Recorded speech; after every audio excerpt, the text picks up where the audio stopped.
Bienvenue sur Radio Sport pour parler surf et plus particulièrement de longboard avec l'athlète Zoé Gros-Piron qui pratique cette discipline quotidiennement partout dans le monde. Et puis nous parlerons avec Lou Méchiche, une parasurfeuse qui part à la rencontre de jeunes et de moins jeunes pour parler de sa discipline. C'est parti.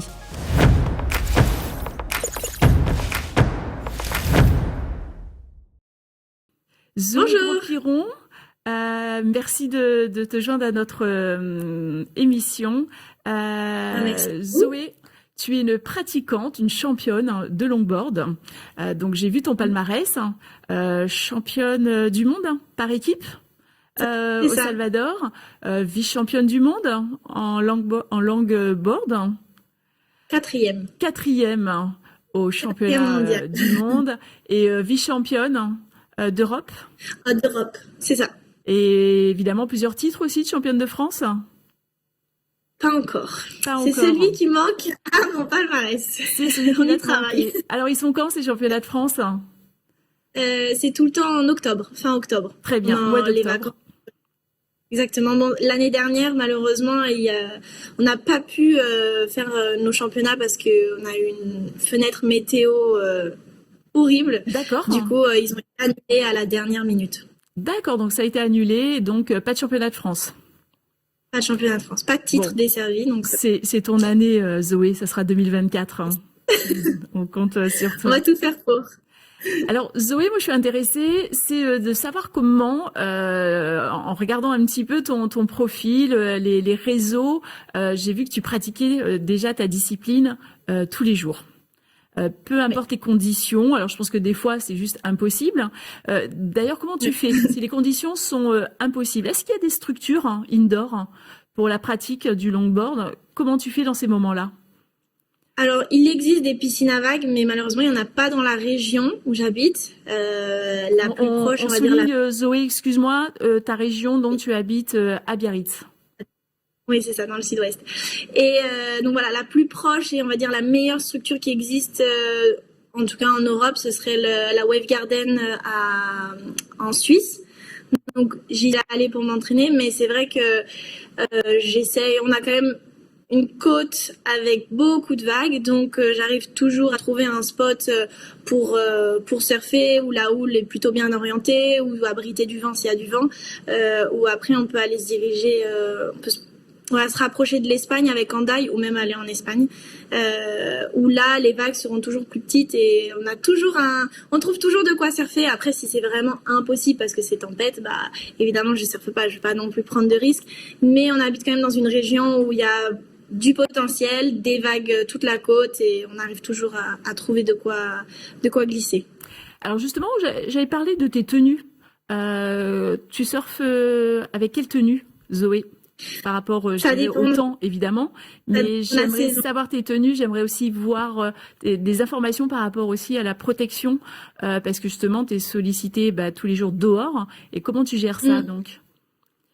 Alors, suivant les saisons, ici, on a la chance, on va dire, où en hiver, il fait très froid, donc on a des combinaisons adéquates, donc c'est 5 mm de combinaison avec gants, cagoules et chaussons en fonction de la météo. S'il fait très froid, il pleut, il y a du vent, donc là je mets tout. Mais parfois en hiver, quand il fait beau, par exemple en janvier, on a eu un magnifique temps. Donc là j'étais en 5 mm, mais je mettais ni les chaussons ni les gants. Je reste un peu moins longtemps à l'eau, mais ça va. Et après... quand on arrive printemps ou automne, c'est plus une 3,2, donc 3 mm. Et en été, ça fait deux années de suite où en été, on peut surfer en maillot. Donc, en tout cas ici, à Biarritz. Donc, ça, c'est vraiment trop chouette. Sinon, une petite combi d'été, 1 mm et ça suffit. Et après, au niveau de la protection, vu que je suis souvent exposée au soleil, aux embruns, au vent, à la réverbération. C'est énormément de protection solaire, même s'il fait pas beau. Enfin, même en tout cas s'il fait gris, parce que l'indice UV est toujours quand même élevé. Et la réverbération accentue en plus je crois que je vous ai perdu. Non ? Non, c'est bon. Moi, je t'entends, Zoé. Ah, ok. Ah, enfin, l'image a bloqué. Mais oui, du coup, beaucoup d'écran total, la protection Mm, solaire. Et pour les yeux, bah, les lunettes de soleil quand je sors de l'eau, j'avoue que j'ai pas le réflexe, mais sinon, ouais, je me nettoie bien les yeux le soir, quoi. d'accord. Alors, parce que j'ai vu quand même que tu étais en effet beaucoup en contact avec la nature, c'est important. Mm, D'ailleurs, la nature pour toi, c'est important. J'ai très même important. découvert que, à l'origine, tu pratiquais du ski. C'est vrai Oui, que Zoé Gros-Piron, je sais que bon, tu as des parents qui pratiquaient le ski oui. avec un papa champion, une maman aussi qui pratiquait énormément le ski. Tu as quitté en effet les Alpes hein, pour venir à Biarritz hein, et pratiquer donc finalement le surf. Je pense que t'es un peu une championne née, on va dire, parce que je pense que peu importe la discipline qu'on t'aurait fait découvrir, je crois que tu aurais été de toute manière championne. Donc la nature, j'ai remarqué justement que j'ai découvert que ta maman t'avait même inscrit à un stage de secourisme pour connaître l'océan en fait. Donc Oui. elle voulait vraiment que tu te lances dans quelque chose, t'allais un peu pas maîtriser mais respecter. Tu peux m'en parler davantage? Ouais, bien sûr. Du coup, c'est vrai qu'en venant des montagnes, bah, on a toujours ce respect de la nature qui est un peu en nous.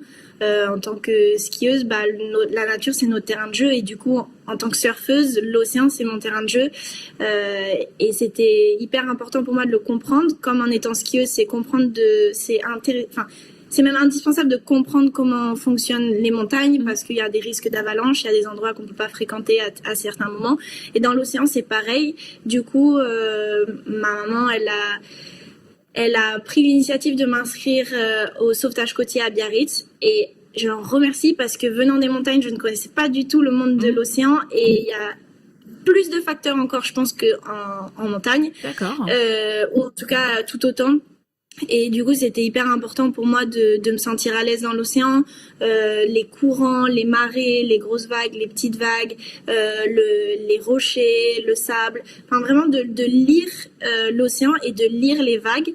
Parce que du coup, en surf, c'est aussi, en tout cas en compétition, un critère de jugement, de bien savoir lire la vague et de connaître un peu l'océan et de se faire confiance aussi dans l'eau. Mhm. Donc, je suis contente qu'elle m'ait inscrite au sauvetage côtier. J'en ai fait 2 ou 3 ans. J'ai D'accord. fait la compétition aussi en sauvetage côtier, mais au bout d'un moment, j'ai dû choisir aussi la discipline qui me plaisait le plus, et c'était quand même le surf. Et ça m'a permis d'être hyper à l'aise dans l'océan, qui n'est pas de base mon terrain de jeu, Mhm. et d'appréhender au mieux les grosses vagues. D'accord. Enfin, les Merci. grosses vagues. Je ne fais pas du surf de très gros, mais en tout cas des assez grosses vagues pour se faire peur ou être pas en danger, mais Mm. il D'accord. faut se sentir à l'aise dans tous les cas. Je comprends. Alors avant de parler de ton palmarès, tes objectifs, Mhm. dernière question Zoé sur la nature, c'est la pollution. Comme tu es en contact justement avec l'océan, tu le côtoies tous les jours, tu pratiques tous les jours.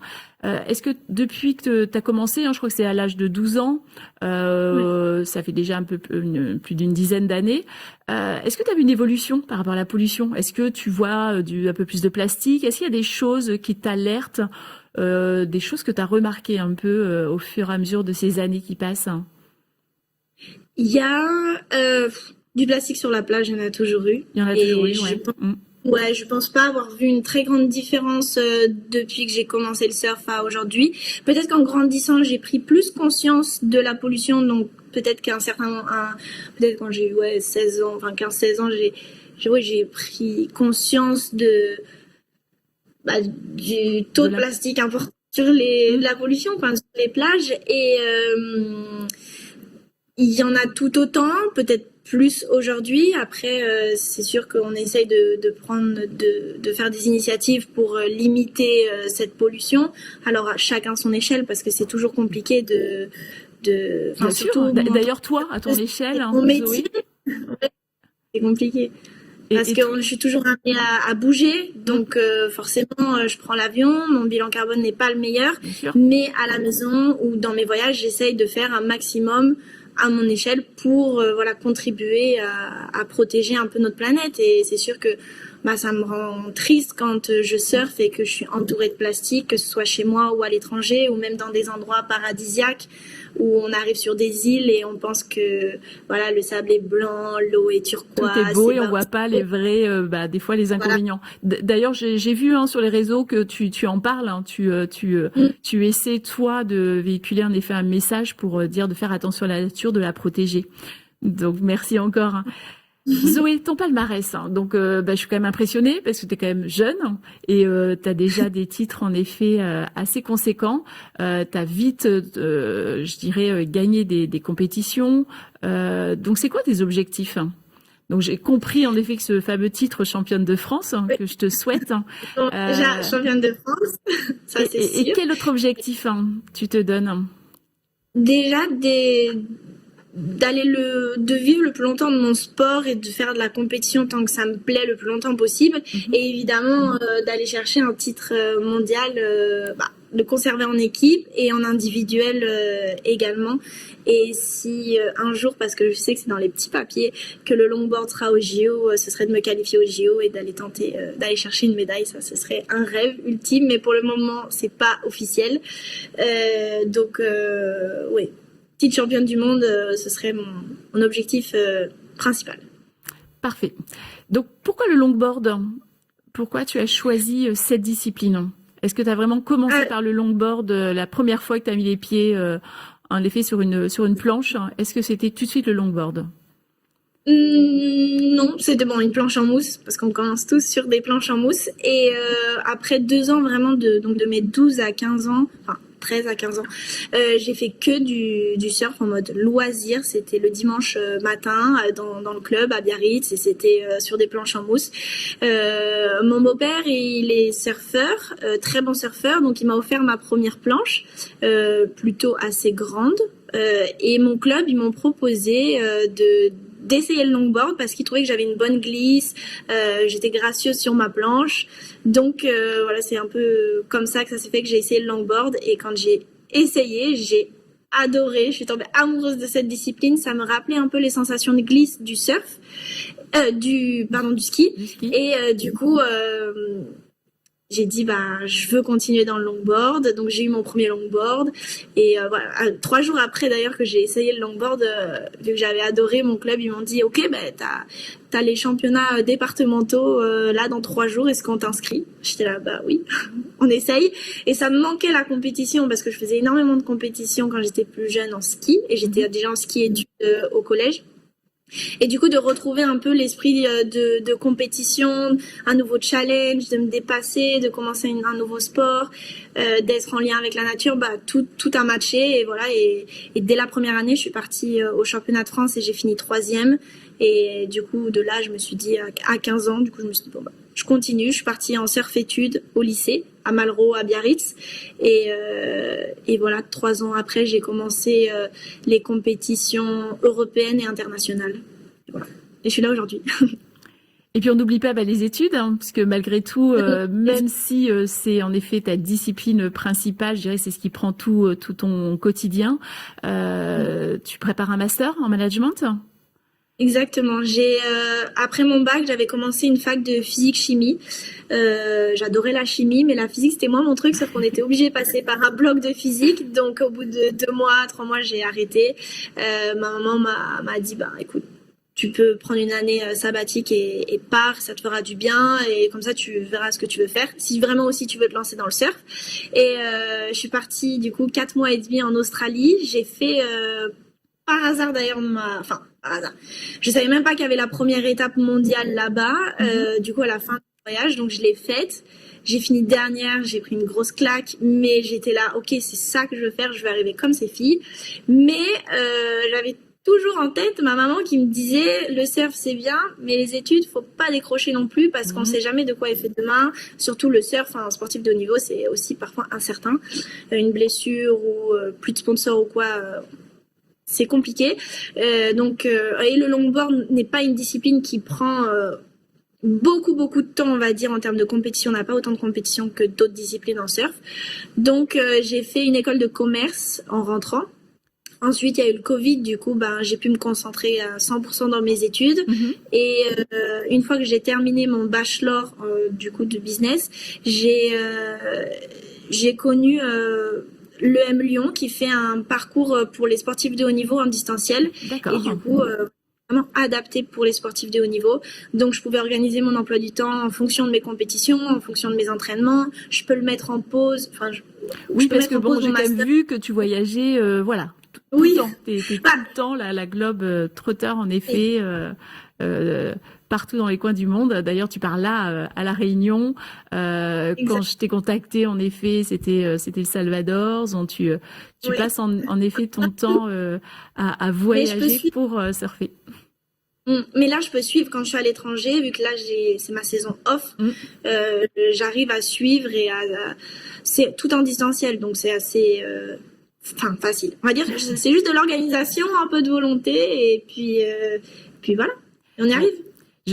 Pour conclure, en effet, Zoé, de toute façon, j'ai remarqué, tu pratiques, tu as la tête sur les épaules, t'es bien entourée, parce que bon, j'ai bien vu en effet ta famille, en effet, qui est énormément près de toi. Tu pourrais pas réussir toute seule. Hein. Juste pour conclure, qu'est-ce que tu peux nous dire sur comment on peut réussir dans ta discipline? C'est quoi ton équilibre? Qu'est-ce que tu as autour de toi, en fait, pour avoir cet équilibre?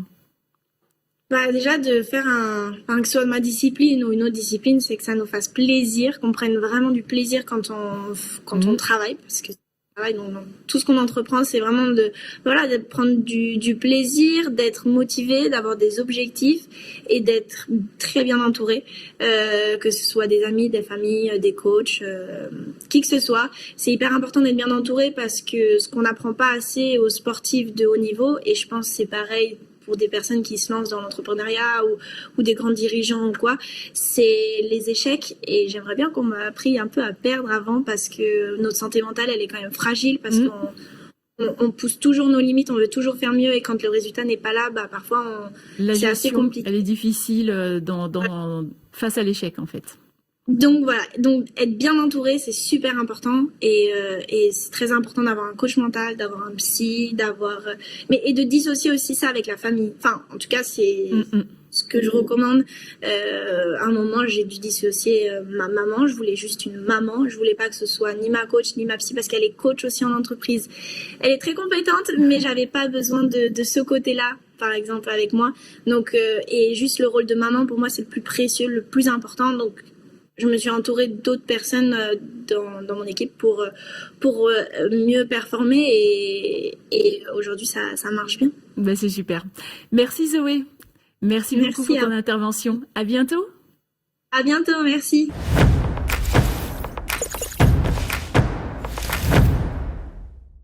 Alors Lou, c'est une jeune fille pétillante, battante, et avec des exploits sportifs assez impressionnants, puisqu'elle est championne du monde par équipe, 2 fois championne du monde par équipe. Elle a aussi des palmarès de médailles de bronze en individuel.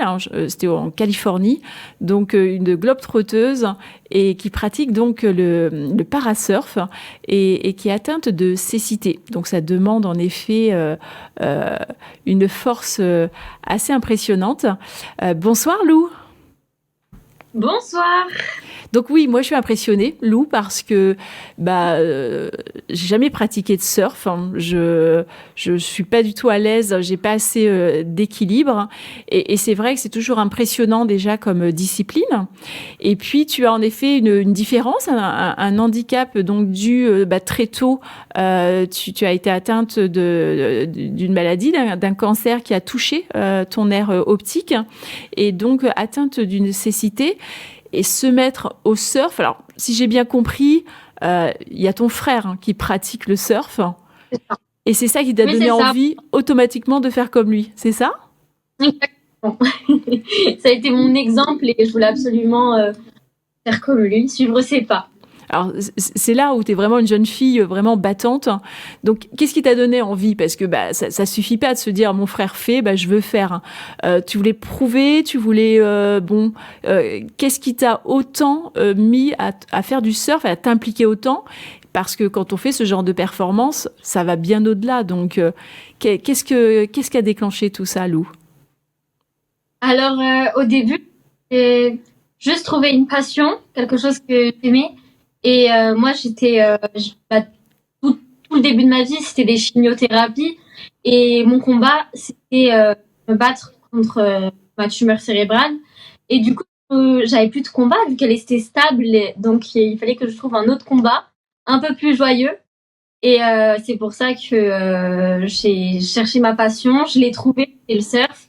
Et je voulais absolument faire des compétitions et prouver à tout le monde que peu importe nos différences, pas forcément un handicap, que ce soit la couleur de peau, la religion, l'orientation sexuelle, le genre, peu importe, on peut faire tout ce qu'on veut tant qu'on est déterminé et qu'on a le bon entourage.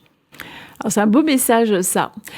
Malgré tout, Lou, je me dis que ça doit pas être quand même évident. Et j'aimerais bien que tu m'expliques justement comment ça se passe une séance, parce que tu es avec ton surf. Donc, comment ça se passe concrètement? Est-ce que t'es accompagné de quelqu'un et comment tu vas en effet surfer en plus, je dirais, d'une aide près de toi? Qu'est-ce qui se passe au niveau, je dirais, sensation? Qu'est-ce qui se met en place? Alors, moi, je suis toujours accompagnée, c'est très important. Et la personne, elle connaisse l'océan et que ce soit un surfeur. Et il m'accompagne soit sur une planche de surf, soit avec des palmes, pardon, selon les préférences. Et il se met à 10 mètres de moi et au zéro contact physique. Sinon, je peux être éliminée de la compétition. D'accord. Si les juges voient ça. Et du coup, il va tout me décrire. Tout. C'est comme si c'était mes yeux. Et moi, après, aux sensations, j'essaie d'entendre les bruits et tout ça. Mais je me base quand même énormément sur mon binôme. D'accord. Alors justement, c'est quoi les détails? Ça va être la force. C'est quoi ces petits détails? Puisque bon, je connais pas le surf, j'ai pas en effet de notion technique, mais pour que une personne comme moi qui connaît pas, c'est quoi les informations qu'il va te donner? Est-ce que tu peux me donner quelques exemples? Par exemple, Lou, excuse-moi, est-ce que tu peux juste faut que tu te rapproches un peu de ton téléphone, parce que je crois que Fabrice t'entend pas tout le temps. Est-ce que c'est possible de rapprocher ton tel? Je vais là. C'est mieux ou pas? Par contre, il faut juste qu'elle arrive à rentrer la tête dedans. Il faut que tu rentres ta tête dans l'écran. Donc là, c'est un peu... Ouais, là, c'est nickel. C'est bon? Ouais, c'est parfait. Ok, nickel. Désolée. T'inquiète. C'est quand tu veux, Lou. Du coup, les mots techniques qu'il va me donner, ça va être par exemple, il y a une vague qui arrive, descend 1, 2, 3. Je sais qu'à 3, il faut que je plonge sous la vague. D'accord. Ça, c'est une grosse vague. Après, il va me dire, retourne-toi. Donc là, je sais qu'il faut que j'aille vers la plage et que je rame dans pas longtemps. Et il va me dire, rame. Et il va me dire, c'est une gauche ou une droite, ce genre de choses-là. D'accord. Donc ça, c'est au niveau donc des compétitions. Alors, j'ai donné tes performances tout à l'heure, Lou. Performance assez exceptionnelle, puisque tu es championne du monde par équipe. Donc, comment ça s'est passé? C'était en quelle année? 2022 et 2023? 2023. Alors, 2022, on est arrivé vice-champion du monde avec l'équipe de France. D'accord. Et moi, j'étais arrivée quatrième. Et en 2023, on est arrivé donc premier en équipe et moi troisième en individuel et première sur une autre organisation en individuel. Alors les objectifs, qu'est-ce que tu as comme objectif aujourd'hui? Sportif? Oui, sportif. Alors mes objectifs sportifs, c'est de faire développer le parasurf au maximum. Et à pouvoir que ce soit aux Jeux paralympiques 2028. Et pour y aller, ça c'est le gros objectif. Et multiplier les compétitions, les stages, pour que mon surf soit plus développé et sur tout type de vague. Alors, on s'est parlé il y a quelques semaines. Je crois que tu étais blessée. Ça arrive en effet dans Oui. la vie d'une athlète. Donc, est-ce que tu as récupéré de ta blessure? Pas totalement, mais ça va quand même beaucoup mieux. Je peux faire mes entraînements à peu près normalement. Alors, en cas de blessure comme ça, c'est le repos ou est-ce que tu fais autre chose? Tu complètes quand même par un autre entraînement sur le plan sportif? Alors, avec ma bursite, du coup, je pouvais pas entraîner mon épaule gauche, mais du coup, j'entraîne le bas du corps, les abdos, le bras droit, mais pas trop, pour pas trop déséquilibrer non plus. Et, et voilà. Alors, tu t'entraînes principalement à quel endroit? Alors, moi, je m'entraîne à Biscarrosse, Mhm. plus dans le Médoc, vers Naujac-sur-Mer, Le Pin Sec, Ourtin, tout ça. D'accord. Et sinon, vers Biarritz. Alors, Et après, il y a les entraînements où c'est plus près de chez moi. donc tu surfes combien de fois dans la semaine? Ça peut varier parce que j'ai toujours besoin de mon binôme, comme j'ai dit, mais il n'est pas tout le temps disponible. D'accord. Donc, au maximum, mais ça varie très souvent. Et les C'est conditions compliqué. météo, est-ce qu'il y a, pareil, c'est peut-être au niveau du vent, etc. Parce que je pense que tu peux surfer même quand il pleut. Donc, à quel moment tu peux pas sortir le surf? C'est quand c'est trop gros, trop petit, c'est pas grave, on va ramer, on s'entraîne à ramer. Mais quand c'est trop gros, que c'est trop dangereux, ou quand il y a de l'orage, de la grêle, et voilà. Très bien. Ah. Au niveau de tes études, Lou, parce que bon, il y a le surf. Au niveau de tes études, est-ce que tu peux m'en parler un petit peu? Alors, moi, je me suis consacrée à 100% au sport, car ça me prend énormément de temps et c'est ce que j'aime vraiment. Et donc, je me consacre à 100% au sport et, euh, et à faire des interventions dans des écoles pour parler de nos différences. Et je crois que tu m'as même parlé que tu allais même intervenir, en effet, dans des écoles et des EHPAD aussi, donc vraiment en contact direct avec différentes personnes. Et vraiment, ton but, c'est ça, quoi. C'est vraiment d'être l'ambassadrice pour vraiment développer le parasurf. C'est ça, mon but, c'est de vraiment montrer à tout le monde, même les plus jeunes aux plus âgés, que c'est pas trop tôt ou que c'est pas trop tard. Si demain il leur arrive quelque chose, c'est pas grave, enfin c'est pas grave, mais ils pourront quand même continuer leur vie comme ils l'entendent et même peut-être faire plus de choses qu'avant parce que j'en suis sûre que si j'avais pas eu cette humeur, j'aurais pas la vie que j'ai aujourd'hui. Et je pense que ça a été un combat très compliqué à une certaine période de ma vie. Mais je pense que ça en valait la peine en soi. Aujourd'hui, je vis une vie merveilleuse et, euh, et j'espère passer des messages aux jeunes et aux moins jeunes. Et d'ailleurs, en parlant de message, bon, il y a un gros message là qui va passer bientôt. Si je sais pas si tu as ton calendrier sous les yeux, mais le 23 mai 2024, qu'est-ce qui va se passer à Bordeaux, Lou? Et mais je vais porter la flamme olympique. C'est un grand Félicitations. honneur. Merci beaucoup. Donc, ça devait être une super surprise, non, quand tu as été sélectionnée, quand tu as reçu. C'est clair, j'étais waouh, juste waouh, il n'y a pas d'autre mot. Et je me suis dit, là encore, c'est quelque chose de fort parce que on n'est pas encore aux Jeux paralympiques, le surf, le parasurf, aux Jeux olympiques, mais on porte la flamme olympique. Je suis pas la seule parasurfeuse, on en est d'autres. Donc, on se montre au monde des Jeux olympiques. Donc, ça fait vraiment plaisir de dire que quand même, on est reconnu, même si on n'est pas encore aux Jeux. Alors, est-ce que tu seras toute seule à porter la flamme ce jour-là ou est-ce que tu seras accompagnée? Alors, moi, personnellement, je serai accompagnée déjà de mon chien guide Pita.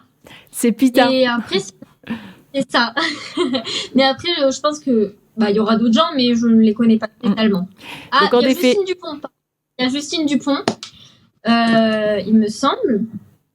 Mais après, Mais c'est ça, c'était un petit peu la question, ce qui me semblait en effet que Pita donc était près de toi. Donc c'est un chien que tu as depuis combien de temps, Pita?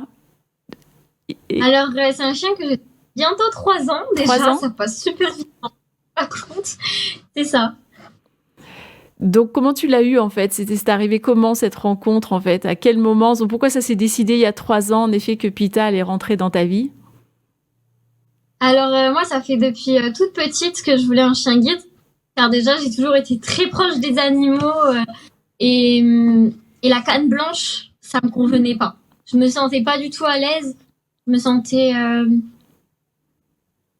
moi totalement. On ne jugeait qu'à mon handicap directement. C'était l'handicapé, l'aveugle. En plus, alors que je suis malvoyante, donc ça me... Ouais, c'est Donc, ça. Que finalement c'est un accessoire qui te réduisait en fait, qui te exact. plutôt faible alors que t'es juste tout le contraire, la force est battante. C'est pour ça peut-être hein, que c'est pas l'accessoire qui te convenait. Et c'est ça, ça me convenait pas du tout. Donc, j'ai dû prendre beaucoup de cours de canne blanche pour être irréprochable dessus. Après, j'ai envoyé mon dossier à la Fondation Frédéric Gaillan, qui est l'une des seules écoles à remettre des chiens guides aux mineurs. Ils sont que 2 dans le monde. Donc, je leur ai remis mon dossier. Et après, ça a mis du temps quand même à le traiter. J'ai eu un week-end de stage de découverte donc pour voir si ça me convenait, etc. Et clairement, moi, j'étais sûre de moi, je voulais un chien guide. Et après une semaine pour voir si nous, on était assez responsables pour s'occuper d'un chien. Et après, si c'est le cas, 3 semaines pour savoir quel est notre chien déjà et pour savoir comment on s'occupe de lui, comment il nous guide, etc., etc. Et c'est là où j'ai eu mon petit Pita. Alors Pita d'ailleurs, il t'accompagne lors des compétitions? Alors au maximum, des fois c'est un peu compliqué. Par exemple en Angleterre, c'est super compliqué. Donc là, j'ai pas pu le prendre et c'était un déchirement. En Californie, pour la première fois, il a pu venir cette année, enfin l'année 2023. J'étais trop heureuse. Et du coup, lui, il a mes pieds dans l'avion, ça, et il est trop sage d'ailleurs pendant 12 heures d'avion. C'est incroyable. Il restait couché, des fois, il me regardait en mode, c'est bientôt fini. Mais franchement, il était adorable.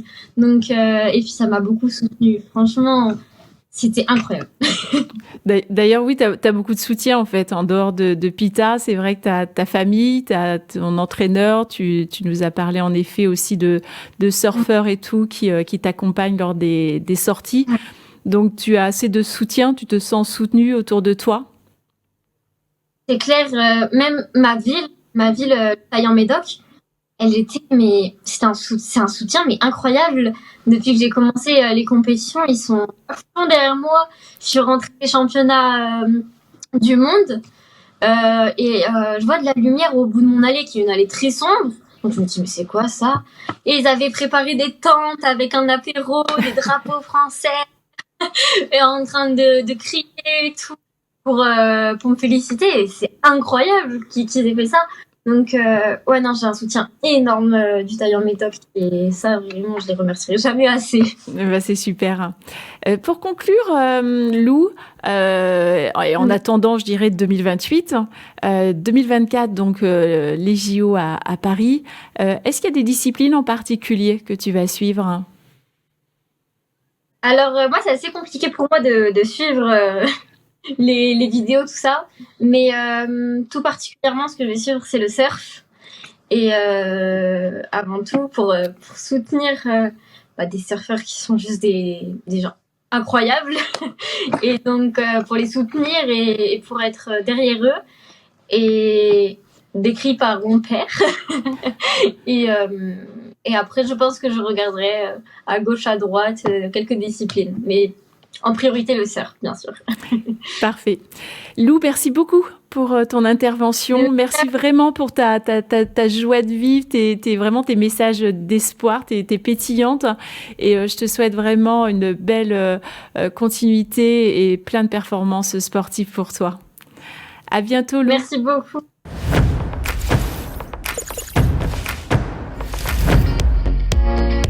Je ne sais pas vous, mais moi, ça m'a donné envie de surfer sur la vague.